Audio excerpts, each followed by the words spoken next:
படம் பூராகவே உங்களுக்கு பெருசாக சிரிக்கிறதுக்கான ஒரு வாய்ப்பே இல்லைன்னு நினைக்கிறேன்ல இந்த படத்தில். இல்லை, அது கான்ஷியஸாக பண்ணுமா தெரில, ஆனால் இல்லை.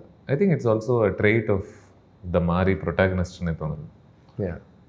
இல்லை, ஈவன் இன் ப்ரீவியஸ் ஃபிலிம்ஸ் கர்ணனில் ஐம் நாட் ஷுர் தனுஷ் அவர் பெருசாக சிரிக்கிறதுக்கான ஒரு வாய்ப்போ.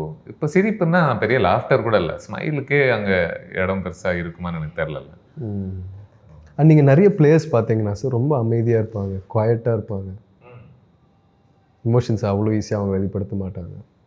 ஸோ அதனால தான் இவன் ஜெயிக்கும் போது கூட, கடைசியில் ஜெயிக்கும் போது கூட அந்த தருணத்துலேயும் ஒரு மிகப்பெரிய சந்தோஷமும் இருந்தால் கூட அவனால் அதை வெளிப்படுத்த முடியாது.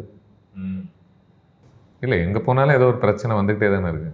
ஆமாம், எவ்வளோ உயரத்துக்கு போனாலுமே. ஆமாம், அங்கே வேற ஒன்று வருது இல்லை. ஆமாம், அதனால தான் பார்ட் 2க்கான நிறைய ஸ்பேஸ் இருக்குது. புரியுது. இப்படி இன்னும் கொஞ்சம் நேரம் பேசினா நம்ம ஃப்ளஷ் அவுட்டே பண்ணிடலாம்னு நினைக்கிறேன் ஆன்லைனில்.